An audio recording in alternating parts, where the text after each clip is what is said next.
You know, I'm not a mechanic, and I'm not a car builder. I'm just an old redneck having a good time banging around on this rusty old iron. So buckle up and hang on. Let's see what's going to happen next around here. And we're gonna shoot over and pick up old Waylon wire over there. He does some cool stuff.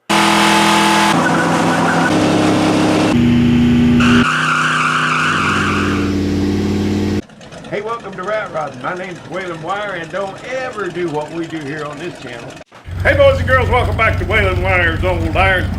You know, sometimes this rat rod is one step forward, 3 backwards. You know what I mean? But we'll do what we gotta do. Let's get into it. No. Well, what in the world is Waylon up to now? You might be asking yourselves. Well, I'll tell you. I've got this thing jacked up so that that radiator inlet right there is the highest point in the system. And I've got this little bleeder valve right here so I can bleed the air out of this thing. And I'm hoping that way I can get all the air out of the thing, which I'll have to run it, warm it up, and get it circulating. And I might do that while it's sitting just like that. It'll take it a while to open that thermostat, but yeah, that should get the air out of it. I'm gonna leave that open. When I see water coming out of there, I should pretty well have the system full of water, don't you think? I don't know. I'm just winging it. Well, there comes some air. So I'll have to have the thermostat open to really bleed the system, I'm sure. But let's get some of the air out of it.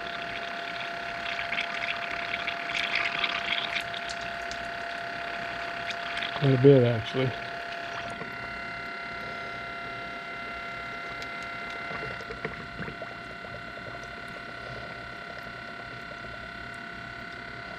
Bubbles, tiny bubbles. Okay, we're getting rid of the bubbles. All right, I'm not gonna point no fingers, but one of you guys forgot to tighten this clamp right here, and we're leaking water. And this thing is cold, cold, cold. But the temp gauge is showing it getting hot instantly. So I don't know, probably got an air bubble in it, I'm guessing. We'll work on it. So I swapped out my fuel pump. I had one of those stinking Edelbrocks on there. And I had them fail me before, you know. And I don't know if this one's supposed to be better or not. This is one of those facets, I guess how you pronounce it. Anyway, oh, there you guys are. There you're in frame now. You can see what I'm talking about. Anyway, I guess that these things are supposed to be mounted at a 45-degree angle. I didn't know that. I learned that from old Diff down there in Rat Rods for Africa. He's smart enough to read the instructions, you know. Us old rednecks, we don't bother with that part. So, but it was mounted right there on the horizontal, and I took it loose. And it was just clack, clack, clack, clack, and I took it loose and I held it at a 45, and all of a sudden she quietened right down and filled up the fuel filter. So maybe something to that, you know. Thanks, Diff. Thanks for reading it. I was telling a friend a while ago, I said, yeah, I'll let old Diff do the heavy lifting, you know, let him read the instructions, and then he can pass it on to us. And yeah, that worked out real good. So anyway, I made that little bracket because, I just didn't feel like getting under here and welding that close to the gas tank and everything. Not today. Not today. Some other day I might have, and 6 months ago I would have, but not today. No, I'm just, yeah, I don't know. Whatever reason, I'm just not doing it. I'm going to bolt that up there. So, yeah, I got my I got my cooling system working. I had a bubble in there, and thanks to baling wire, he suggested that I go get me one of these funnels, and it's got all these fittings in different sizes for different radiators and stuff, and you can stick that in there. And if you got a screw cap, you can use one of these, and if you got regular cap like I have, you can put one of these on there and cinch it down, and that seals it off so it doesn't leak, and it'll let the water in but let the air out. And you know, I stuck that on there and filled it up, and I pulled the thermostat out, and then I went and turned my electric water pump on. Pretty soon I started getting bubbles out of this thing. I'm getting bubbles. Is that good, Tony? And I put the thermostat back in, and it's working. It's not getting hot anymore. It was jumping up to 230, but that was a false reading. You know, it was reading that air bubble is what it was reading. It wasn't reading the water temp, because the radiator was cold and the water pump was cold. But anyway, I've got a gauge on it, and yeah, I got a 180 thermostat in there, so that ought to be good enough. And now we will test this system out and see if it helped things by laying that radiator down and putting that electric water pump on it. I don't think it could hurt anything. And that little radiator right there, Kubota tractor radiator, will slide right up in there. Isn't that a wonderful thing? Somebody commented, said, you need a radiator out of a Jeep Cherokee to go in there. They're only about 1 foot tall and 3 feet wide. And yeah, I don't think so. Anyway, maybe that one will work. That one will look good. I might just mount that up front. Get rid of the grill. Nah, we've been through so much with this thing. Oh, I don't know. Them good-looking fenders. Good-looking fenders that I didn't use, but boy, I just don't want to tear these off there and redo everything. So maybe someday I'll do that, but not today. All right, that's a whole nother can of worms. Squirrel!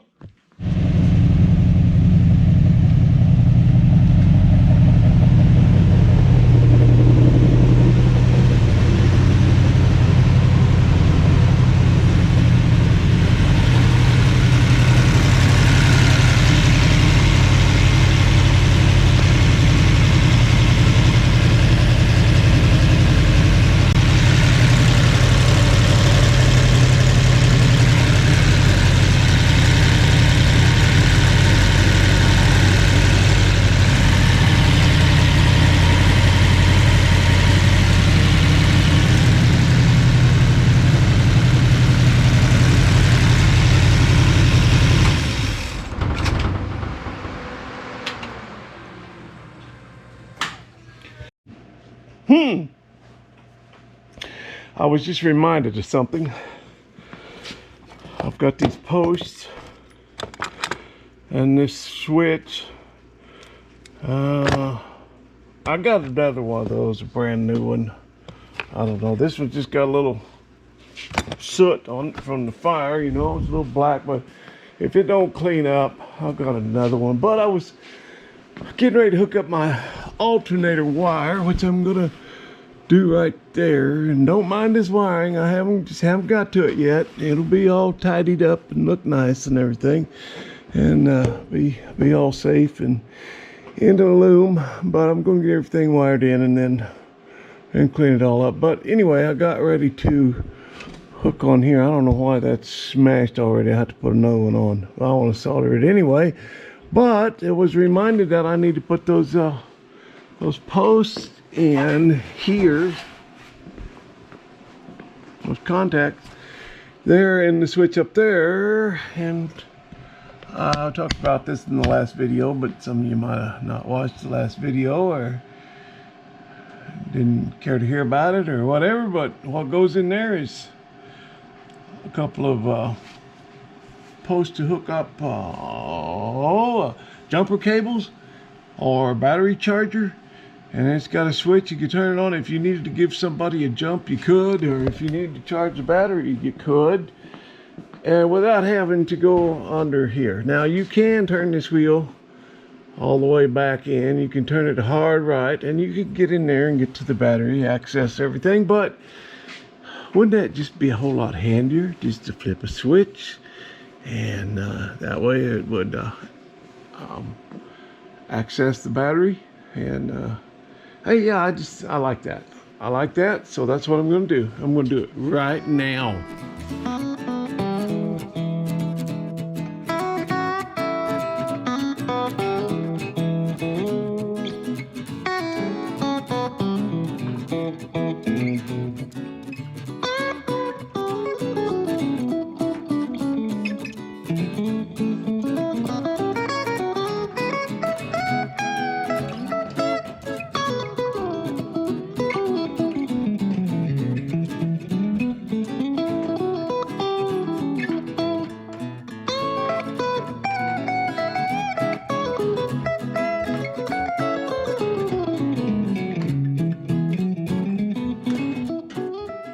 Okay,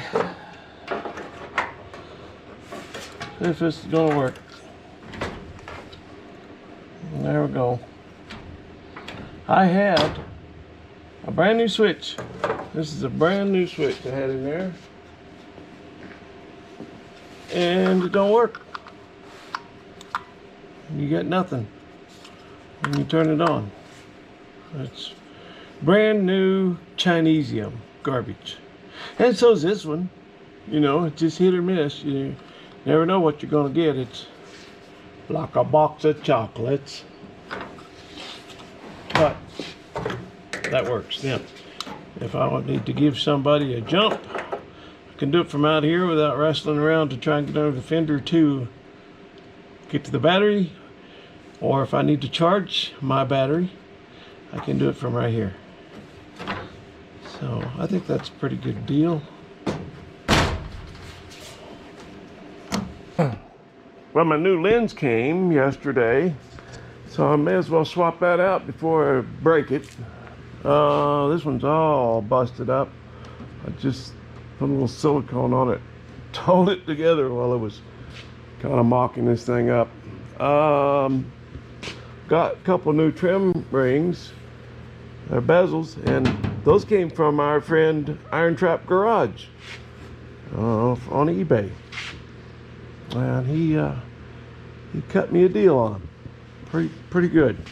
So yeah, I'm gonna swap that out, and then I'm gonna try and get to the bottom of this idle issue. This thing will not idle, and I don't know why, because when I first started up, after 20 months, it fired up and it ran just like it did before, you know, like nothing ever happened. And then after I ran it a little bit, was messing with setting the timing up and everything, and then all of a sudden it just decided it wouldn't idle, and it does not. I went to check the screws, and they were just barely threaded in there from when these carbs were overhauled. And I know Tony did a really nice job overhauling these things, and we, you know, I got some pretty good kits, replaced everything, and we cleaned them really good in that little sonar cleaner thingy I got with some Simple Green. And yeah, so you know, I'm going to check my timing again. I'm going to make sure it's right on. I'm going to put my vacuum gauge on and get these guys set just ever so. And the only thing I can think of that might be different now from when I started, but I don't think I had changed the fuel pump yet when it decided not to idle. But that's something that's different from when I first started it up. I did put a different fuel pump on it, and I need to dig around and find a pressure regulator. I've got a fuel pressure regulator around here, a couple of them somewhere. So yeah, that's the key word, somewhere. Anyway, I need to find those, and I need to put a pressure regulator on there, because these things should not run more than 5 pounds, 6 pounds, 4.5 to 6 pounds, they say. I was watching Uncle Tony's garage, setting them up with the vacuum gauge and all that, but I never did find anybody that really addressed that specific problem. I just typed in Edelbrock will not idle, and I never got anything on that. But I'll go through the motion and You know, make sure those things in my control are set up right, and then, you know, if that's not it, then there's something going on internally. I suppose one of them's got some trash in it or something. I don't know. But I'm not a carburetor man. I'm about as good at carburetor work as I am with wiring. And you know how that goes. Well, Warren and I are out at one of our favorite little honey holes this morning. His blue square body's still over there, and boy, we like this camper. Oh, cool! We really like this camper because it would sure make an awesome ramp truck. But a friend here from, well, used to be my neighbor, the twins, my little buddies. Now they're not so little anymore, they're growing up. But yeah, Darren should have picked up that little Ford. Man, it is straight, clean, no rust. Rockers are good. Got a little 360 in it. Beautiful little truck. And this one's not for sale. This is a GMC, got the V6 in it that we are all so familiar with. Yeah, nice. But yeah, they're not selling that one. I don't blame them. Anyway, I'm gonna drag this thing out here and get it on a trailer and send it to Montana. Well, it was found on the road dead, so we're gonna take a Chevy and pull it out of there.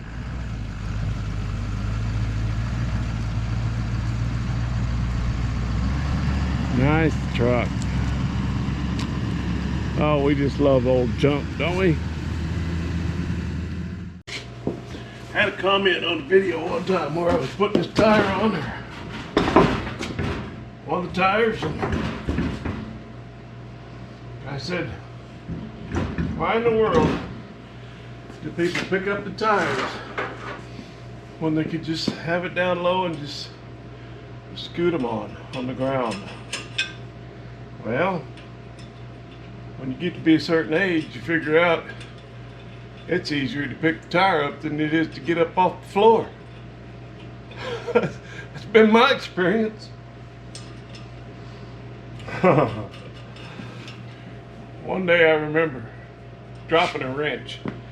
I was up above me and I dropped it, and I was trying to catch it on my body all the way down because my brain was thinking faster than I could move, and my brain was thinking, man, you got to grab that thing, because if it goes all the way down to the floor, man, you're going to have to go all the way down there and pick it up. We don't want that. That's rough. And you know what they say? Youth is wasted on the young. It's so true. Well, ain't this a revolting development? You know, this thing's been firing off every time I hit the button. Boy, just bam, starts right up. And it did yesterday, and it did last night. And today, I went and hit the button, and I got nothing. And I checked make sure I was squirting fuel, and I got fuel, and I got nothing. And I got power to my wire here. And so I put my little tester in there, and I got no spark to the plugs. I got power to the distributor, but I got no power to the plug. So it's got to be the module or the coil, right? So I made sure these connections are good, cleaned them and all that, and that all looks good. So I guess they work until they don't. I got some more distributors around here. We'll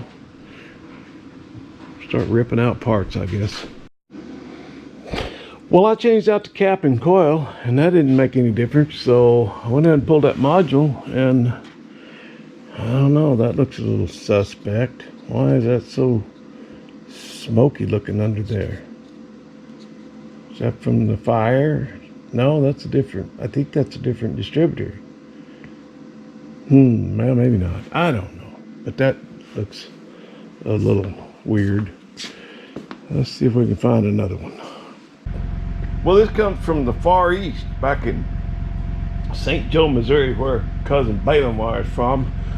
I can't even, it's so big I can't even get it all in frame. Let me move the camera here. I've no idea what this is. He said he was sending me something. Guess you'll find out the same time I do.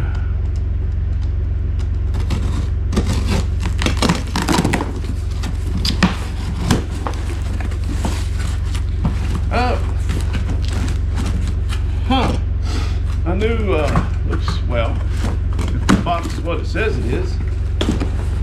Oh, all kinds of stuff. My goodness. We got a tire gauge. We got some drill bits. I needed those. And we got, and we got a governor for the Dirty Dozen, for the air compressor on the Dirty Dozen. Can y'all see that? Hope I got you in frame here. There's a marker pen. We must have needed some of those when he was here. Oh, there's some, what the heck? I don't even know what those are for. I'm gonna have to read up on that. They're cool looking though. Oh my goodness, we got we're not gonna run out of marker pens. A whole handful of those, and I don't know. I guess he must have used my welding helmet and figured I needed a new one. I don't know. I get the box open. Yeah, sure enough. Sure enough, and it's a Lincoln too. Yeah, oh, we've got lenses and batteries and destructions and the whole deal. Well, thank you, Tony. You're such a kind man. I don't know why you did all this, but you're a good guy. I'm gonna look around here and see if I can find a lump of coal to send to you.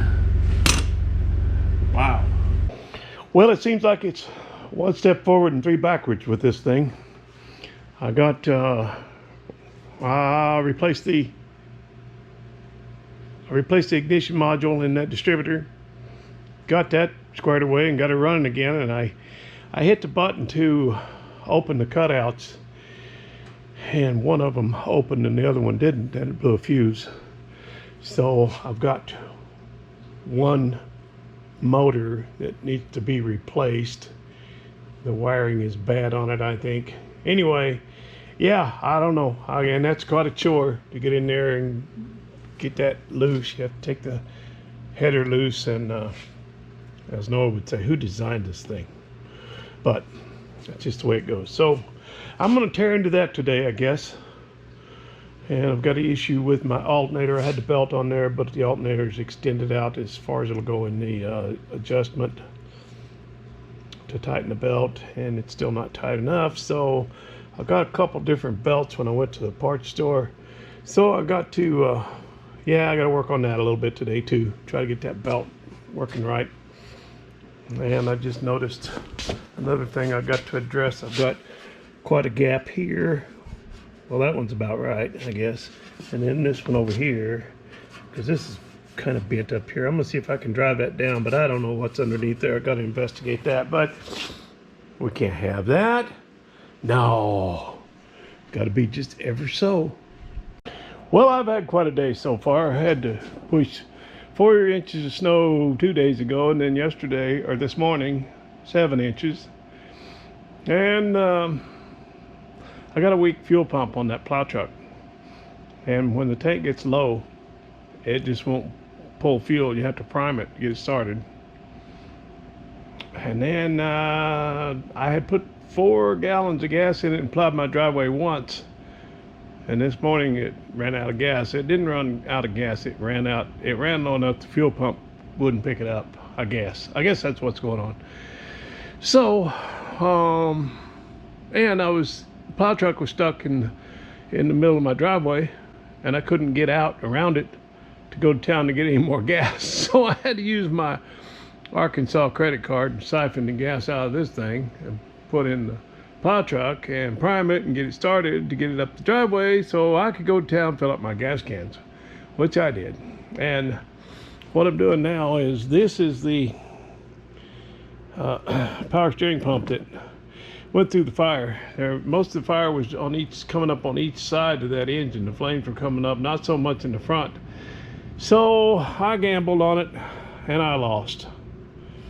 So now I get to swap it out, and it would have been a whole lot easier to do it when that nose wasn't on there, when that grill wasn't on. Oh yeah, but no, I have to make things difficult. So I won't bore you with the details of putting that together and putting it back in. I'm just looking at that pulley. I'm not sure how that comes off there. Yeah, I don't know. I'm going to investigate that. Maybe it'll work. I don't know. We'll see. Well, I have no internet today. My internet's down, so that means I have no phone. So I have to go down to the gate to get a signal.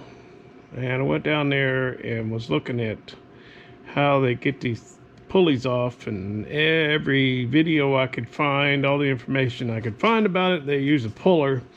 And I could see where that would be a real heartache without one. I've got regular pullers, but I'm sure you'd mess that pulley all up, start bend it all up if you started pulling on the outside of it. So I was on my way to Harbor Freight to buy one, and then called my friend, and he goes, yeah, I got one. So here we go. This will work, I think. So I'll see how that goes.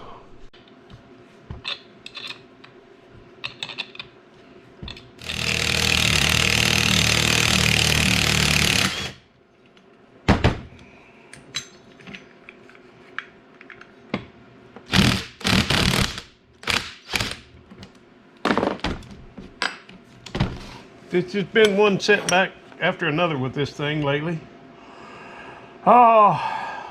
This one is, as you can see, totally different configuration.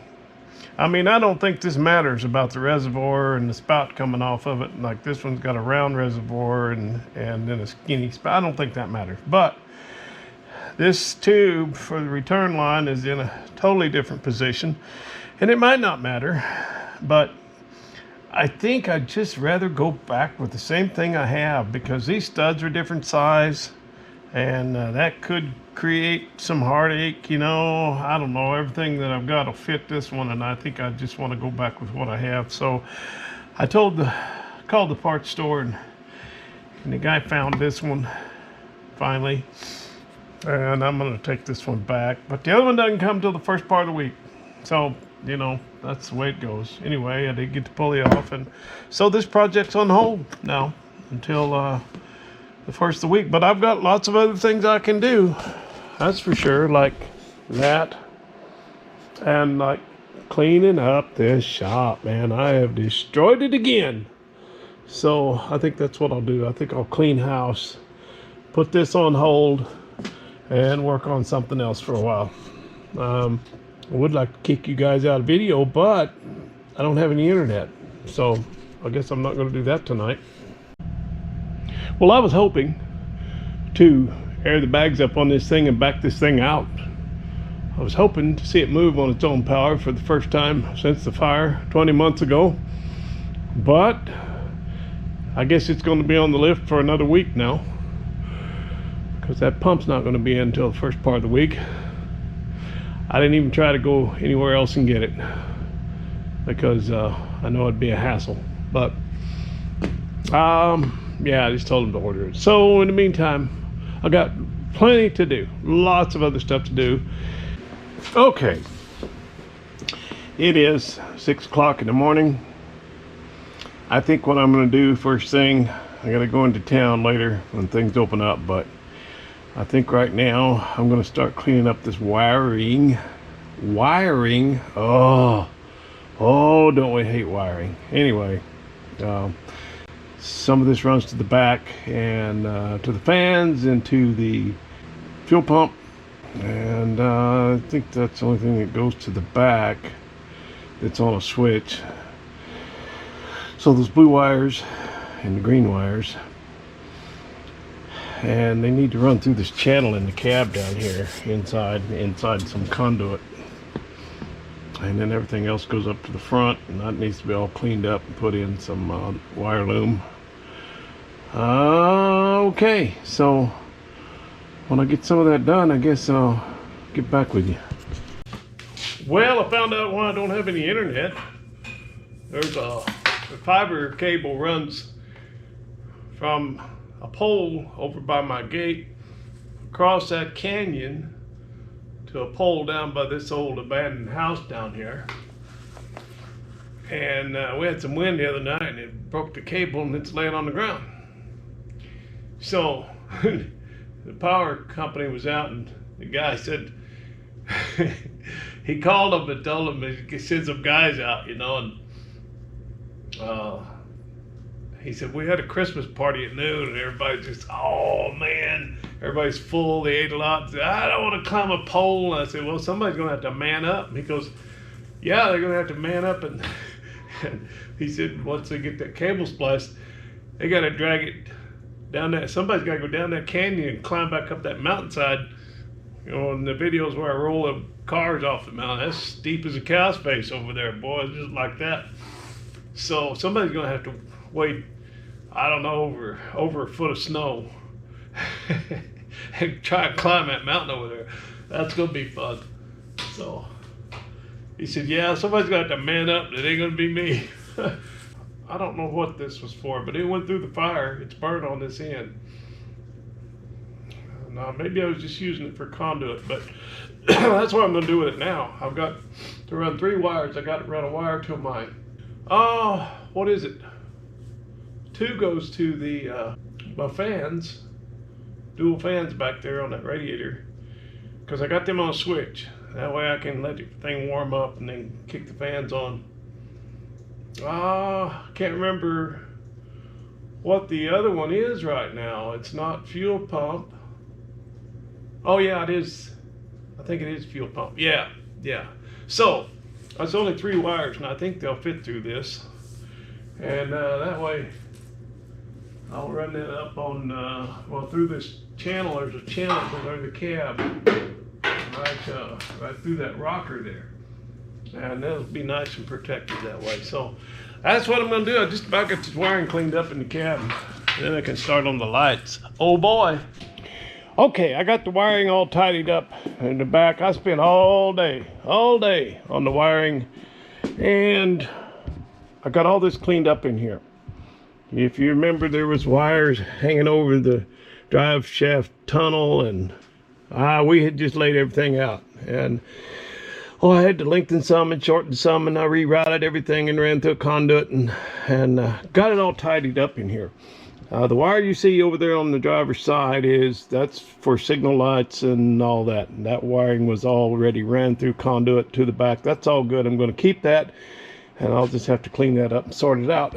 But I think the next thing, I was going to do this windshield, but the hardest job coming up now is to do all the wiring to the lights, front and rear, headlights, high beam, low beam, signal lights, running lights, tail lights, brake lights, license plate lights, everything.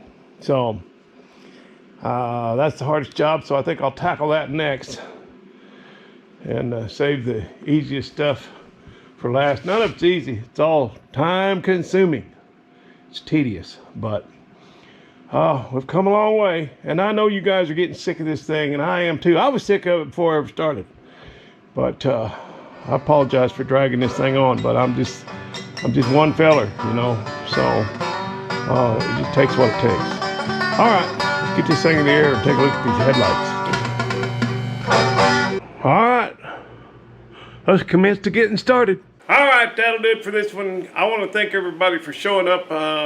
Means a lot that you come and check out my silly little videos. I want to wish everybody a very Merry Christmas, and I sure do appreciate you. Y'all right when you find work.